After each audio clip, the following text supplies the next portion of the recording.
이탈리아가 충격에 빠졌습니다. 동양의 한 장군 때문인데요. 이탈리아 교수가 자신의 모든 신념을 무너뜨리고 조선의 이름 모를 장군 앞에 무릎을 꿇었습니다. 과연 그날 그 교수는 무엇을 본 걸까요? 지금 믿을 수 없는 이야기를 시작합니다. 여기서 잠깐 좋아요와 구독 버튼 눌러주는 센스. 안녕하세요. 저는 루카 마르코니입니다. 해군 중령 30년, 나폴리 해군사관학교 교수 10년 차죠.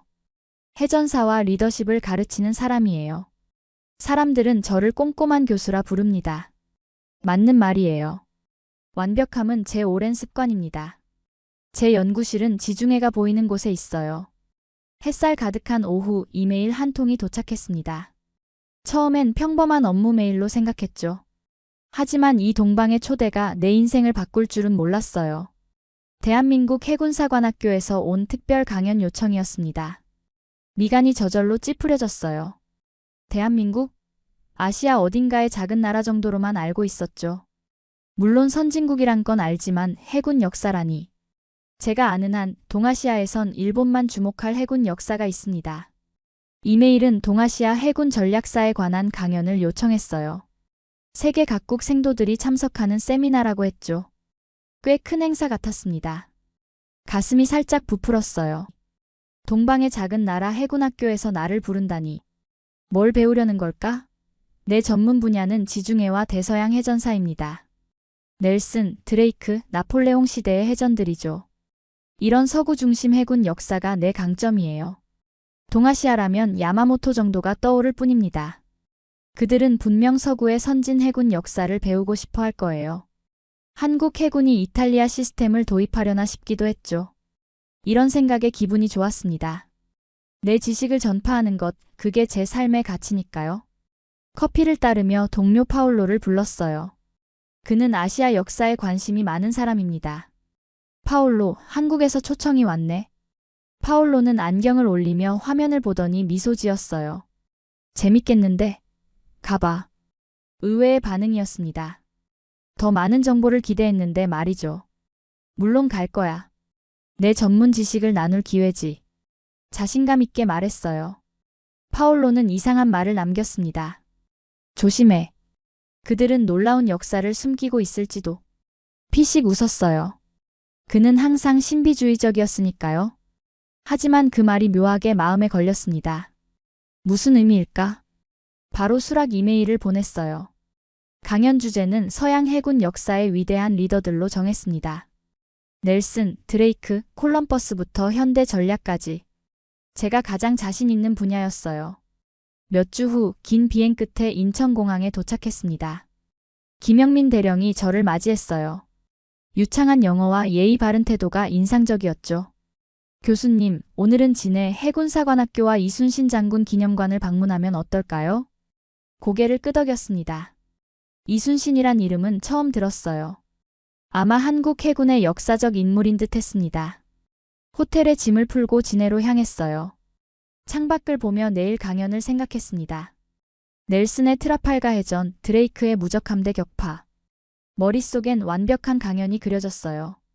내일 세미나엔 미국, 영국, 일본 등 여러 나라 생도들이 참석합니다. 자신감이 더 커졌어요. 좋은 기회다. 이 동방 나라에서 서구 해군 역사의 위대함을 알려주겠어. 하지만 파올로의 말이 떠올랐습니다. 놀라운 역사를 숨기고 있을지도. 무슨 의미였을까요? 낯선 풍경을 보며 약간의 불안이 들었어요. 무언가 큰 변화가 오는 듯한 느낌이었습니다. 문득 걸프전 시절이 생각났어요. 제 지휘 아래 있던 젊은 장교 마르코의 얼굴이 스쳐 지나갔습니다. 작전 중 그를 잃었죠. 완벽하지 못했던 내 리더십의 상처예요. 갑자기 왜 이런 생각이 들었는지 모르겠습니다. 곧 도착합니다. 저기 이순신 장군 기념관입니다. 고개를 돌렸어요. 앞으로 무슨 일이 펼쳐질지 궁금했습니다. 하지만 그때까지만 해도 제 세계관이 완전히 뒤집힐 거라곤 상상도 못했어요. 진해에 오후 3시쯤 도착했어요. 맑은 하늘과 바다가 눈에 들어왔습니다. 지중해와는 다른 느낌이었죠. 더 서늘하고 깊은 파란색이었어요. 차에서 내리자 바다 냄새가 느껴졌습니다. 바다 냄새는 세계 어디서나 비슷해요. 하지만 이곳 공기는 달랐죠. 오래된 역사가 숨은 듯한 무게감이 있었습니다. 김영민 대령이 앞장섰어요. 넓은 광장을 지나 기념관으로 갔습니다. 그때 처음 그를 보았죠. 대리석 받침대 위 위엄 있는 동상이었어요. 저분이? 무의식적으로 물었습니다. 도포 입고 검든 장군 모습이었죠. 서양 장군들과 전혀 달랐어요. 김영민 대령이 자랑스럽게 말했습니다. 대한민국 해군의 뿌리 이순신 장군입니다. 고개를 끄덕였어요. 각 나라마다 영웅이 있죠. 이탈리아엔 가리발디, 영국엔 넬슨이 있습니다. 한국엔 이순신이란 장군이 있나 봐요. 피식 웃음이 나왔죠. 그래, 각 나라엔 자국 영웅이 있지. 이 순간 제 마음에 선입견이 생겼습니다. 민족 자부심으로 과장된 영웅이겠죠. 실제보다 위대하게 묘사된 인물. 우리 역사에도 그런 예가 많아요. 기념관으로 들어갔습니다. 입구부터 경외심 느껴지는 분위기였죠. 과장된 연출 아닌가 싶었어요. 유럽 해전 기념관들은 더 객관적입니다. 이순신 장군은 언제 활동하셨나요? 무심코 질문했죠. 아마 근대 이후 인물이겠거니 했어요. 한국이 강한 해군 가진 건 최근 일이라 생각했습니다. 16세기 말이요. 1592년부터 1598년 임진왜란 시기죠. 놀라웠어요. 16세기라고? 그 시기 동아시아에 주목할 해전이 있었다니. 유럽은 스페인 무적함대와 영국 대결 시기였죠. 기념관 내부는 체계적이었습니다. 시대순으로 전시가 정리되어 있었어요. 첫 전시실엔 조선이란 왕조와 당시 정세가 설명되어 있었죠. 김영민 대령이 설명했습니다. 일본 도요토미 히데요시가 20만 대군으로 침략했어요. 20만 숫자에 또 놀랐죠. 16세기에 그 규모 원정군이라니. 유럽에서도 드문 규모였어요. 다음 전시실엔 여러 배 모형이 있었습니다. 특이한 모양 배가 눈에 띄었죠. 거북선입니다. 세계 최초 철갑선이에요. 철갑선이라고? 의심스러웠어요. 서양 역사책은 미국 남북전쟁 모니터함이 최초 철갑선이라 했으니까요. 하지만 예의상 고개만 끄덕였죠. 다음 공간엔 해전도가 있었습니다. 전투 편제가 자세히 그려져 있었어요. 전문 분야라 자세히 봤죠. 옥포해전입니다. 첫 해전이에요. 그 후 사천, 당포, 한산도 해전에서 승리했죠. 해전도를 보니 이순신이란 장군이 특이한 전술을 썼더군요. 하깃진이란 전술이었습니다. 항날개 펼친 모양으로 적 포위하는 방식이었죠. 흥미롭군.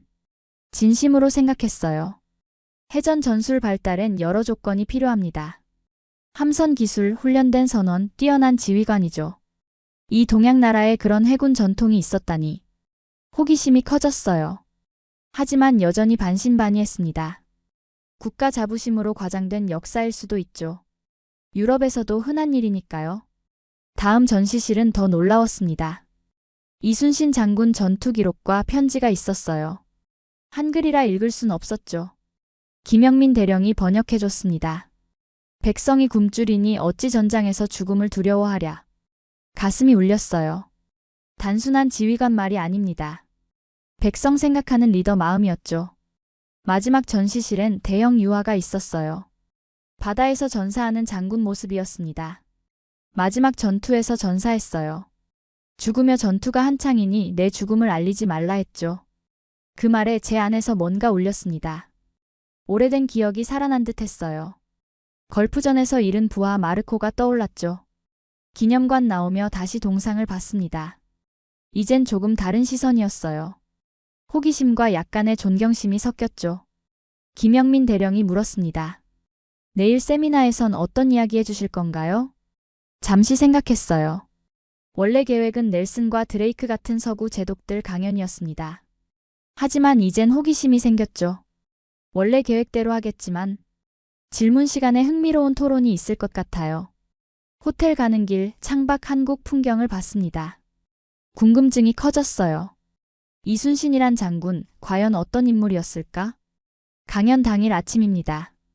거울 앞에서 이탈리아 해군 예복을 입었어요. 금색 견장과 훈장이 빛났죠. 30년 해군 경력의 자부심이 담긴 옷이에요.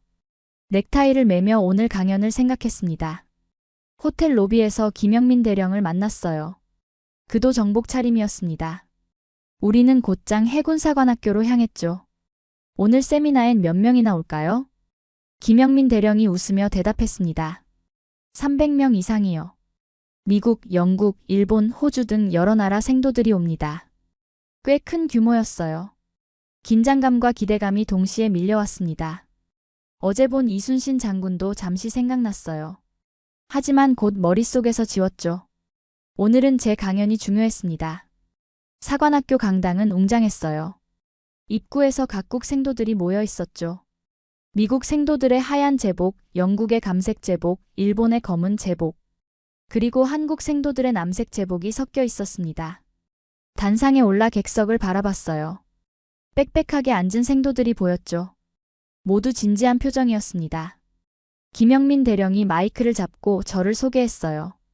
박수 소리가 강당을 채웠죠. 마이크 앞에 섰습니다. 심호흡을 했어요. 그리고 준비한 강연을 시작했죠. 해군 전략의 핵심은 바다를 지배하는 것입니다. 30분 동안 서양 해군 역사를 설명했어요. 고대 로마 시대부터 중세, 그리고 대항해 시대까지. 특히 넬슨 제독의 트라팔가 해전을 상세히 설명했죠. 제가 가장 존경하는 해군 지휘관이니까요. 생도들의 눈빛이 빛났습니다. 메모를 열심히 하는 모습이 보였어요. 그들의 집중에 더욱 열정이 샘솟았죠. 강연이 끝나갈 무렵 질문 시간이 됐습니다. 그때 문득 생각이 났어요. 어제 본 이순신 장군이 떠올랐죠. 호기심이 생겼습니다. 자, 질문 받기 전에 제가 먼저 여러분께 물어볼게요. 세계 해군 역사에서 가장 위대한 사령관은 누구라고 생각하나요? 단순한 호기심에서 나온 질문이었어요. 제 마음속엔 당연히 넬슨이란 답이 있었죠. 하지만 다양한 의견을 듣고 싶었습니다. 곧바로 여기저기서 손이 올라갔어요. 미국 생도를 지목했죠. 넬슨 제독입니다. 영국 생도를 지목했습니다. 드레이크 경이요. 일본 생도의 차례였어요. 야마모토 이소로쿠입니다. 예상된 답변들이었죠. 각 나라마다 자국 영웅이 있겠지 생각했습니다. 이제 막 다른 생도를 지목하려는 순간이었어요. 그때 뒤쪽에서 조용히 손을 든 한국 생도가 보였습니다. 왠지 그 생도를 지목하고 싶었어요. 나도 모르게 손가락이 그쪽을 가리켰죠. 저기 뒤쪽 생도. 한국 생도는 일어나 또렷한 목소리로 말했습니다. 저는 이순신 장군이라 생각합니다. 순간 강당에 정적이 흘렀어요. 몇 초간 아무도 말이 없었죠. 그 침묵이 의미하는 바를 알 수 있었습니다. 이순신이란 이름은 대부분에게 생소했어요. 뒷줄에서 몇몇 외국 생도들이 피식 웃는 소리가 들렸습니다. 작게 속삭이는 소리도 들렸어요. 이순신? 처음 들어. 자기네 영웅 뽑았네. 그 한국 생도의 얼굴이 살짝 굳어졌어요. 하지만 당당하게 서 있었죠. 주변 다른 학생들은 의아한 표정이었습니다. 웅성거림이 강당을 채웠어요. 저도 솔직히 이순신이란 이름을 어제 처음 들었습니다. 하지만 그 생도의 당당함이 인상적이었어요. 어제 보았던 기념관이 떠올랐죠. 흥미롭군요. 이순신 장군 한번 들어볼 가치가 있겠어요. 제 말에 그 생도의 얼굴이 밝아졌습니다. 하지만 여전히 주변에선 의아한 시선이 느껴졌어요. 이름도 생소한 장군을 위대한 사령관이라 하니 당연한 반응이었죠. 질문 시간이 계속됐습니다. 다양한 질문에 답하면서도 제 머릿속엔 그 생도의 대답이 맴돌았어요. 이순신이 그렇게 위대한 사령관이라면 왜 서양 해군사에 언급되지 않는 걸까 궁금했죠. 세미나가 끝나고 강당을 나서는데 김영민 대령이 다가왔습니다. 그의 표정이 진지했어요. 교수님, 시간을 내주신다면 이순신 장군에 대해 더 알려드리고 싶습니다. 그의 눈빛에서 간절함이 느껴졌어요. 저 역시 호기심이 커지고 있었죠. 좋습니다. 시간 있어요. 그렇게 우리는 다시 기념관으로 향했습니다. 이번엔 좀 더 깊이 알고 싶었어요. 이 낯선 동방의 장군, 이순신. 세계 해전사에서 그가 어떤 위치에 있는지 제대로 알고 싶었죠. 기념관으로 향하는 길, 제 마음은 묘하게 흔들렸어요. 세미나에서 본 한국 생도의 당당함이 계속 떠올랐습니다. 왜 그가 이순신이란 이름을 그토록 자신 있게 말했는지 궁금했죠. 김영민 대령과 나란히 걸으며 생각했어요. 지금까지 제가 알던 해군 역사엔 이순신이란 이름이 없었습니다. 넬슨, 드레이크, 콜럼버스, 야마모토. 이들만이 제 지식 속 위대한 해군 지휘관이었죠. 기념관에 다시 도착했어요. 오전과 달리 이번엔 더 진지한 마음이었습니다. 첫 방문 때는 의례적으로 둘러봤을 뿐이죠. 이번엔 정말 알고 싶었어요. 교수님, 이순신 장군에 대해 처음부터 제대로 설명해 드리고 싶습니다. 고개를 끄덕였어요. 김영민 대령의 진지한 눈빛에서 자부심이 느껴졌습니다. 첫 번째 전시실로 들어갔어요. 김영민 대령이 설명을 시작했습니다. 1592년 일본의 도요토미 히데요시가 20만 대군으로 조선을 침략했다고 했죠. 벽면의 지도를 보니 왜군의 침략 경로가 붉은 선으로 표시되어 있었어요. 부산에서 시작해 한양까지 이어졌습니다. 불과 20일 만에 서울이 함락됐다고 했어요. 조선은 절체절명의 위기였죠. 그때 등장한 인물이 이순신이었습니다. 전라좌수사, 지방해군 지휘관이었어요. 김영민 대령이 해전도를 가리켰습니다. 이순신 장군은 첫 해전인 옥포해전에서 승리했고 연이어 사천, 당포, 한산도 해전에서도 승리를 거뒀다고 했죠. 모형과 그림으로 이순신의 해전 전술인 하객진을 봤어요. 거북선도 자세히 살펴봤습니다. 독특한 구조와 용도가 인상적이었죠. 조선의 수군은 왜 그렇게 강했나요? 김영민 대령은 미소 지었어요. 이순신 장군의 리더십 덕분이었죠. 평소 훈련을 철저히 했고 군기를 엄격히 세웠어요. 다음 전시실로 이동했습니다. 이순신의 노트와 편지들이 전시되어 있었어요. 매일 일기를 썼다고 했죠. 전투 상황부터 날씨, 군량미 문제까지 모든 것을 기록했대요. 그 꼼꼼함이 놀라웠습니다. 저도 해군 장교로서 세세한 기록의 중요성을 알고 있었어요. 하지만 16세기 동양의 장군이 이런 기록을 남겼다는 사실이 신선했죠. 가장 놀라운 건 이순신 장군의 연전 연승 기록이에요. 23전 23승입니다. 믿기 힘든 기록이었어요. 넬슨도 패배한 적이 있었죠. 모든 위대한 지휘관은 실패를 통해 배운다고 알고 있었습니다. 하지만 이순신은 달랐어요. 정말 한 번도 패배한 적이 없나요? 네, 공식 기록에 따르면 그렇습니다. 명량해전 코너로 이동했어요. 대형 디오라마가 설치되어 있었죠. 좁은 해협에서 펼쳐지는 해전 모형이었습니다. 이 전투에서 장군은 단 13척으로 330척의 일본 함대를 상대했어요. 순간 웃음이 나왔어요. 말도 안 되는 숫자였습니다. 300척에 13척이라니 말이 안 되는 숫자군요. 하지만 이건 역사적 사실입니다. 자세히 살펴보니 정말 그럴듯했어요. 좁은 해협에서 조류를 활용하면 수적 열세를 극복할 수 있겠다 싶었죠. 하지만 그래도 13대 332란 숫자는 믿기 힘들었습니다.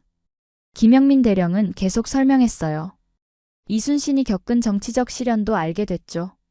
모함받아 감옥에 갇히고 고문당했다는 사실. 왜군 재침략 때 다시 수군 지휘관으로 복귀했다는 이야기.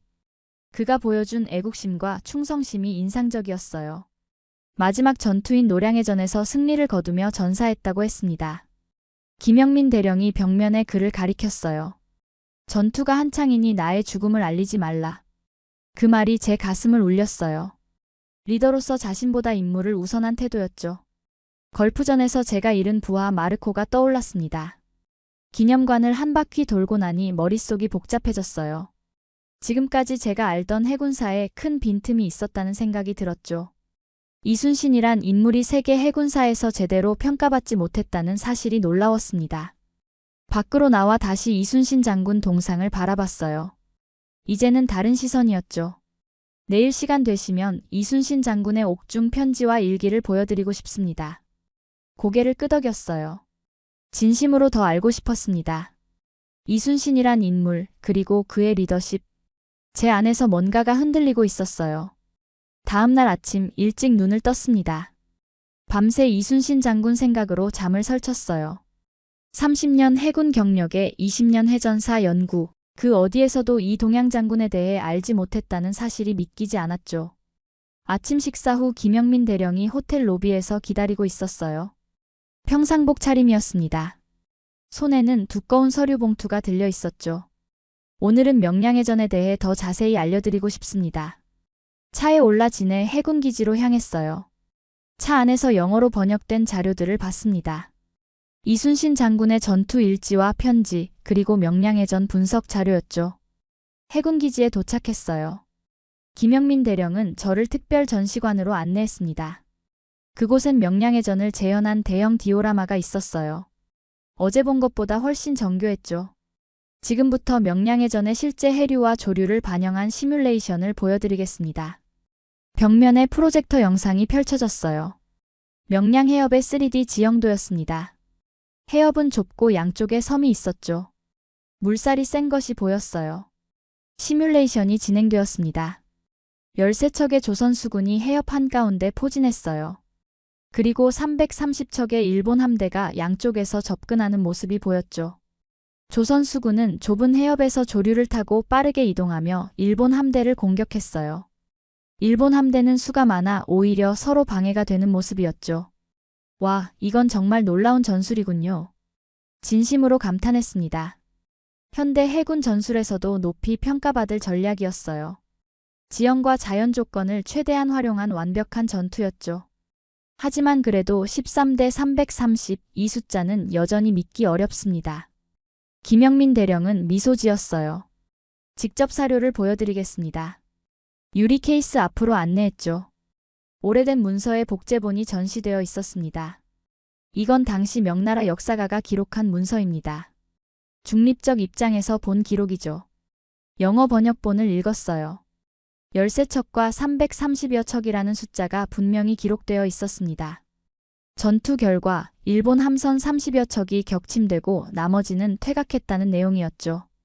이건 정말 말을 잇지 못했어요. 해군 장교로서 이런 전투는 상상도 할 수 없었습니다. 불가능한 승리였죠. 하지만 사료와 기록들은 이것이 실제 있었던 일임을 증명하고 있었어요. 다른 전시물로 이동했습니다. 이순신 장군이 명량해전 직전에 쓴 편지였어요. 번역본을 읽었죠. 그 내용에 가슴이 뭉클해졌습니다. 신에게는 아직 12척의 배가 있습니다. 죽을 때까지 싸우겠습니다. 12척이라고 했는데 실제로는 13척이 모였다고 했어요. 절망적 상황에서도 포기하지 않은 정신이 느껴졌죠. 이순신 장군의 리더십에 관한 자료도 봤습니다. 부하들을 어떻게 대했는지, 어떻게 군유를 세웠는지에 대한 내용이었어요. 장군은 언제나 솔선수범했다고 했죠. 그 말에 마음이 흔들렸습니다. 걸프전에서 잃은 부하 마르코가 다시 떠올랐어요. 그때 제가 좀 더 앞에서 지휘했다면 어땠을까 하는 생각이 들었죠. 영상실로 이동했습니다. 명량해전을 재현한 다큐멘터리 영상을 봤어요. 컴퓨터 그래픽으로 구현된 해전 장면이 생생했죠. 일본 함대가 물밀듯이 밀려오고 이순신의 함대가 좁은 해협에서 조류를 이용해 날렵하게 움직이는 모습. 판옥선에서 발사되는 화포와 화살들. 그리고 침몰하는 일본 함선들. 불가능해. 이건 전설일 뿐. 무의식적으로 중얼거렸어요. 김영민 대령의 미소가 더 깊어졌습니다. 아니요. 이건 역사적 사실입니다. 그 말에 제 눈동자가 흔들렸어요. 지금까지 알고 있던 해전사의 관념이 무너지는 것 같았습니다. 넬슨의 트라팔가 해전, 드레이크의 무적함대 격파, 미드웨이 해전. 이 모든 위대한 해전들과 견주어도 명량해전은 너무나 압도적이었죠. 영상이 끝난 후 잠시 말을 잇지 못했어요. 생각을 정리할 시간이 필요했습니다. 창밖을 바라보며 깊은 생각에 잠겼죠. 전시관을 나오면서 마음속으로 생각했어요. 이순신, 그는 과연 어떤 인물이었을까? 어떻게 그런 불가능한 승리를 이뤄낼 수 있었을까? 그리고 왜 세계 해군사에서 그의 이름이 제대로 평가받지 못했을까? 김영민 대령이 마지막으로 한 가지를 더 보여주고 싶다고 했어요. 기진의 작은 도서관으로 향했습니다.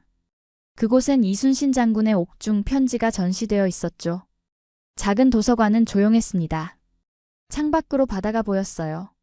파도가 잔잔하게 밀려오는 모습이 평화로웠죠. 김영민 대령은 조심스럽게 유리 케이스를 열었습니다. 그 안에는 낡은 문서의 복제본이 있었어요.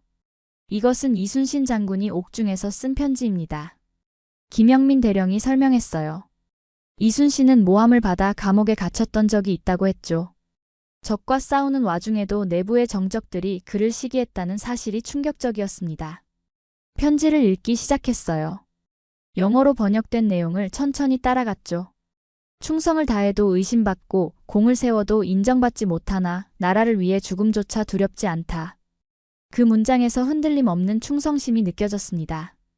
개인적 억울함보다 나라를 우선하는 마음이었어요. 리더로서 그토록 어려운 상황에서도 흔들리지 않는 모습이 인상적이었죠. 다음 페이지로 넘어갔습니다. 이번엔 가족에게 보낸 편지였어요. 내가 없어도 너희는 바르게 살아라. 나라가 있어야 가정도 있음을 명심하라. 순간 제 가슴이 무거워졌습니다. 개인의 고통보다 더 큰 것을 위해 희생하는 모습이 제 마음을 울렸어요. 문득 걸프전에서의 기억이 떠올랐죠. 부하 마르코였습니다. 어린 장교였죠. 제가 내린 작전 결정으로 그는 목숨을 잃었어요. 지금도 그 순간이 선명합니다. 폭발음 그리고 무전기에서 들려온 마지막 교신. 그 후 저는 완벽한 리더가 아니라는 자책에 시달렸죠. 교수님? 김영민 대령의 목소리에 현실로 돌아왔어요. 그는 제 표정이 달라진 것을 눈치챈 듯 했습니다. 전쟁에서 리더의 결정은 늘 무겁습니다. 이순신 장군도 많은 부하를 잃었을 텐데요. 김영민 대령은 고개를 끄덕였어요. 그렇습니다. 하지만 장군은 항상 이렇게 말했죠. 장수의 본분은 목숨을 바쳐 싸우는 것이다. 그 말이 제 마음에 와닿았습니다. 지휘관으로서의 책임감, 그것은 시대와 국경을 초월하는 무게였어요. 다음으로 이순신의 일기를 보여줬습니다. 난중일기라고 불리는 전쟁 일기였어요. 매일 꾸준히 기록한 내용 중에 인상적인 구절이 많았죠. 부하의 죽음을 슬퍼하여 밤새 잠들지 못하다. 이 구절에서 이순신의 인간적인 면모가 보였습니다. 냉철한 전략가이면서도 부하를 아끼는 따뜻한 지휘관이었던 거죠. 또 다른 페이지를 보니 군량미가 부족해 자신의 봉급을 털어 병사들에게 음식을 제공했다는 기록도 있었어요. 그리고 아픈 병사를 직접 돌봤다는 내용도 있었죠. 이건 정말 놀라운 리더십이군요. 김영민 대령은 미소 지었습니다. 네, 그래서 절망적인 상황에서도 부하들이 따랐습니다. 이것이 열세척으로 330척을 이길 수 있었던 진짜 비결이죠. 제 마음속에 갑자기 부끄러움이 밀려왔어요. 걸프전 이후 저는 리더십에 자신감을 잃었습니다. 완벽하지 못한 결정으로 부하를 잃었다는 자책감 때문이었죠. 그래서 실전 지휘를 떠나 교수가 되었던 것 같아요. 이순신 장군은 실패한 적이 없나요? 김영민 대령은 잠시 생각하다 대답했습니다.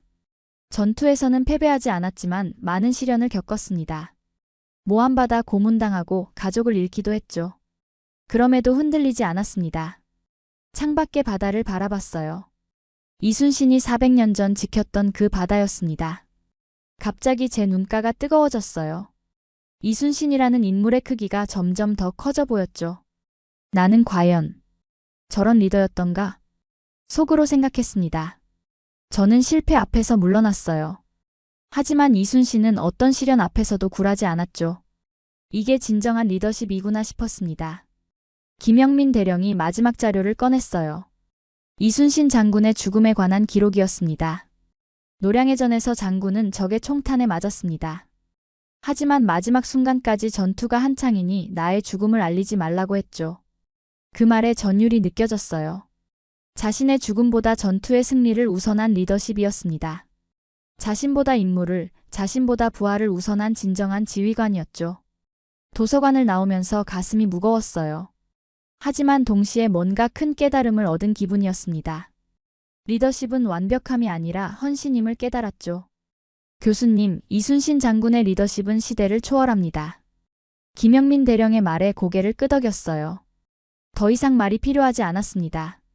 제 가슴 속에서 뭔가가 치유되는 느낌이었죠. 호텔로 돌아가는 차 안에서 조용히 생각에 잠겼어요.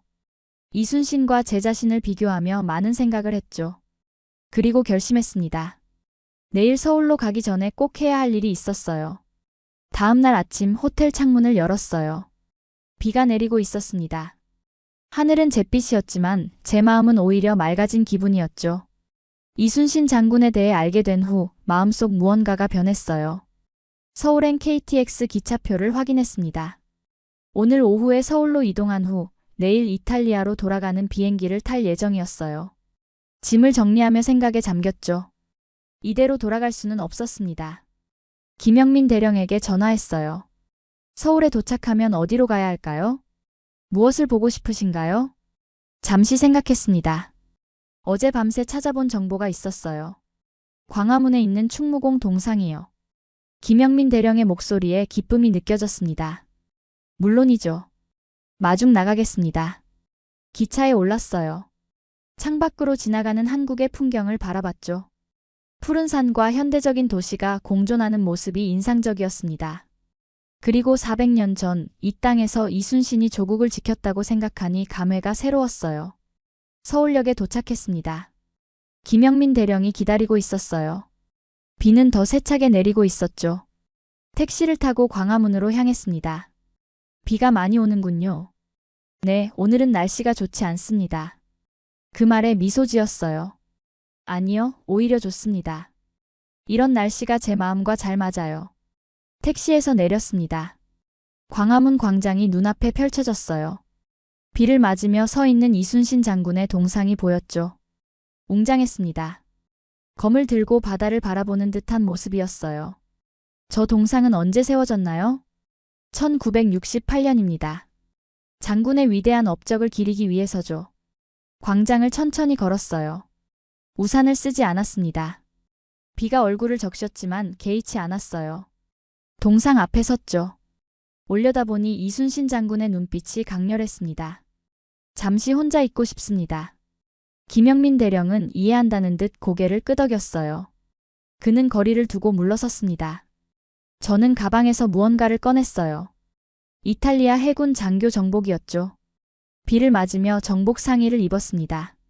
이순신 장군 동상 앞에 섰어요. 제 마음은 평온했습니다.